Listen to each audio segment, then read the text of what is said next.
hope you're doing well. My name is Anirvan Sen, and I'm a co-facilitator of the M&A Stories YouTube podcast, which is brought to you by Fifth Chrome Business Insights. Welcome to Season 3. The theme of this season is culture and its impact on M&A integration. Culture is one of the biggest challenges that face an M&A integration, and this challenge couldn't get any bigger as more companies are pursuing M&A based on people and culture. That is why it is important to understand, internalize, respect, and develop a clear plan of action on how to handle culture in M&A. In this season, we will be interviewing industry leaders from across the globe to hear their stories on how they address culture in an M&A integration. So here we go with today's episode. Hi there, welcome to another episode of M&A Stories. My name is Anirvan Sen and I'm the CEO of Fifth Chrome. We are a business advisory and training company specializing in M&A integration and business transformation. This series, we have been looking at culture and how it impacts the world of M&A. So I thought, why don't I also share some of my experiences and the challenges that I've seen related to culture in M&A. So let's look at some of the common mistakes that take place pertaining to culture. First of all, and this is probably the overwhelming majority of the cases, where business leaders underestimate culture. They either consider culture as fluff or intangible and give it a secondary position to financial engineering. The second one, which is probably my favorite, is companies try to address culture directly without necessarily addressing the underlying causes. Third is not aligned to business objectives. Now, as you know, when a company is acquired, there is a strategic rationale why that is acquired. Usually that needs to be translated into a strategic capability. And based on the strategic capability, you're likely to develop a certain kind of culture. And this culture may not be the same culture as that of an acquiring company. The fourth is it gets delegated to HR. Culture is all encompassing. Culture has to be led from the front, and it is the combined responsibility of the complete leadership and not just HR. So that's why delegating to HR often creates a challenge. And the last one, of course, is not engaging experts. Just because somebody deals with people would not necessarily make them an expert in cultural integration. So these are some of the common mistakes that we see in the area of culture. Now, you may ask, why is it so important to tackle culture now in an M&A? First of all, we are in the third decade of 21st century. A lot has changed since the last century, where integrations were primarily focused on asset-based compared to now, where we see a lot more dependency on people and culture. The second one is we see an exponential rise in the number of companies that are acquired on the basis of intellectual property or they're knowledge-centric companies. They could be technology companies, they could be services companies, they could be companies simply dependent on high levels of expertise. We also are looking increasingly at companies that are looking for acquisition as strategic fit, as acquiring new capabilities rather than just consolidating and getting some cost out benefits, cost synergies. And the last one is we are witnessing an era of super specialization, and which is why it is going to become extremely important where talent becomes the center of many acquisitions. So that's why culture now is more important than ever before. So what's the challenge with culture? Majority of the companies look at culture as values, as beliefs, as behaviors, and they try to address this. Now, imagine this like a tree where the branches and the leaves are values, beliefs, and behaviors. Whereas under the ground, where the roots are, that's where you see structures, you see practices, you see rituals, you see artifacts. So what that means is if you do not address the structures, the practices, it'll be very difficult for you to change the behaviors or the values of people. And in many cases, it'll just end up being a lip service at best. So let's look at how do culture play a role. We find that many of the acquisitions are based on primarily four types of capabilities that they want to acquire, right? The first one is what we call consolidation. This is where you acquire companies, competitors, you try to get synergies in terms of costs, you want to get stable operations, and this is usually seen in large companies which are trying to focus on profitability and cost out, right? So we call them as stable, focused capabilities. The second capabilities that we talk about are market-centric, or in some cases, we call it customer-centric, right? So this is where you acquire capabilities that could address those. So this is quite often seen in FMCG, F&B, those kind of industries. The third kind of capabilities that companies pursue M&A is acquiring innovation. Whether it's in pharmaceutical companies or technology companies, this is where many of the startups and scale-ups are gobbled up by larger companies in order to get more innovative capabilities where there could be new solutions that could be combined with your existing portfolio that could be offered to the client. And the fourth capability is what we call collaborate capability. This could be joint ventures. This could be an acquisition where you decide to pick on certain solutions or products of the acquired company and try to make them as part of your existing company's solutions or portfolio. So this is not necessarily just picking up the product from the acquired company and making it part of your own portfolio. This is actually a new solution, which is based on some components that come from the acquired company and some components that come from the acquiring company. Now, these four capabilities need different cultures. So the first one is all around stabilization. The second one is competing in the market. And that's where you need very different culture compared to stabilization, where the focus is on profitability. The third one is innovation. As you obviously know, innovation is all about the novelty of the concept, the breakthrough ideas, where you need lots and lots of ideas. It's more entrepreneurial pursuit that is there. This obviously is also quite risk-taking capability. And the last one is collaboration, where you and your partner or partners would come up with a solution that could be provided to your customers, right? So these are the four capabilities on the basis of which one should look at how the culture should be developed.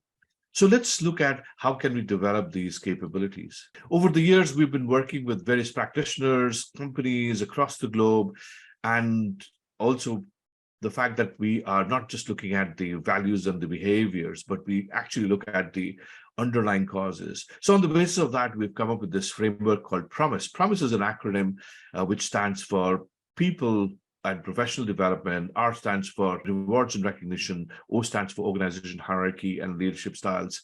M stands for Management System. I stands for Innovation and Critical Thinking. S stands for Strategic Future Capabilities, and E stands for Employee Experience. First of all, the one which we talk about, professional development. When a company gets acquired, many a times what we find is the acquisition is essentially a company that's much smaller than the acquiring company. Sometimes it's about 5 to 20 times the size of your company. In many cases, these are scale-ups. These are maybe SMEs or mid-market that has been acquired by a large company. Now, obviously, people who work in SMEs or scale-ups do not necessarily have the same kind of corporate culture as is seen in larger companies, which means that they may not be aware and be tuned to the professionalism that's required in the corporate world, ability to talk to leadership, ability to be able to share your ideas with top managers. Those are the kind of things that would be required. The second aspect of the professional development is also around the norms and the practices and the behavior that's encouraged in corporate world versus the behaviors that are seen in, let's say, an entrepreneurial startup, right? So the first bucket is professional development. The second one is rewards recognition and consequence management. As you know, that in smaller companies, rewards and recognition is used as a way to keep employees engaged. On the other side, when it comes to larger companies, rewards and recognitions are used sparsely compared to entrepreneurial companies. And many times it's the brand, it's the corporate culture of those organizations expect that individuals will do and meet the job expectations anyways.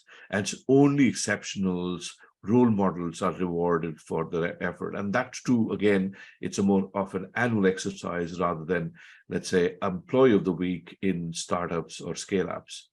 The third one is organization hierarchy and leadership style.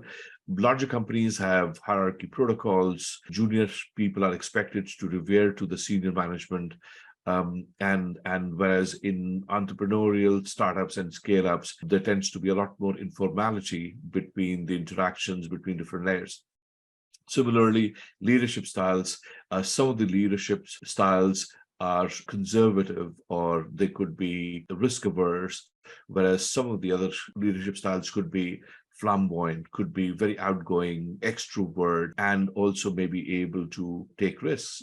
So these leadership styles also influence the way an organizational culture gets created or gets evolved. The fourth one is management system. Management system is all about policies and procedures, your operating rigors, your Monday morning huddles, your Thursday updates that needs to be sent out. These are also about the communication, governance. This is your performance measurements, performance approval. So that makes your management system. The next one is innovation and critical thinking. And this is where we talk about how open is the company about encouraging their employees to critically think about the processes. It's not about criticizing, but critically thinking about their processes. This is something where some companies use continuous learning and continuous improvement as a way to encourage employees. In some of the other companies, it is critical thinking. They may use design thinking principles and try and get new ways to come up with improvements and innovation. And innovation does not have to be just product or services. It could also be in marketing. It could also be in HR. It could also be in IT. It could be in functional innovation versus strategic innovation. So there are various ways that you can look at innovation. The next one is strategic future, and the strategic future is all about the strategy of the company when the company goes through an acquisition. What is the strategic future capability that the company is pursuing? And then as a result, what sort of culture would be required for these capabilities? And the last one is employee experience, right? So this is where we talk about employee engagement, we talk about career development opportunities, we talk about working conditions, we talk about some of the interactions, trust, transparency, integrity, all of those things in employee experience, right? So again, this is just a nutshell where I thought I'll just share this framework with you, which we find is quite valuable in addressing culture, especially when it comes to addressing the practices, the structures that are underlying all the behaviors, the values, and the beliefs. So for your benefit, the acronym is PROMISE: P for professional development, R for rewards and recognition, O for organizational hierarchy and leadership styles, M for management system, I for innovation and critical thinking, S for strategic future capabilities, and E is for employee experience. So as you know, lots of companies still struggle with integration, and one of the main reasons why they struggle with integration is culture. So that's why we thought of creating awareness of why companies are struggling with culture even today, and then share a framework by which it becomes easy to address some of these cultural issues. It is not about creating cultural integration or bringing about cultural integration. It is about what future capability are you looking to create, and what sort of culture do you need in order to support that capability. That's the culture that you need to build. You come with a new culture that could be quite different from either of the culture that exists today. So that's what I wanted to share in this podcast. I hope you liked it and got some value from it. Thank you, and we'll see you again in the next podcast. I hope you guys enjoyed the show today. This show was sponsored by Fifth Chrome, a business strategy advisor and a training company specializing in M&A, post-merger integration, and business strategy. Did you like today's content? If yes, then don't forget to hit the like button. If you heard something interesting, then don't forget to share it with your network and friends. And last but not least, please support us on this journey to spread awareness on topics related to M&A and integration by subscribing to our channel. That's all for now. Stay healthy and see you next time. And if you like this episode, I'm sure you'll also like our latest new tool. It is a quick assessment scorecard to assess the robustness of your M&A integration design. It just takes less than 5 minutes to answer. It is for free and you can get instantaneous recommendation. So visit maintegrationplan.scoreup.com and find out for yourself.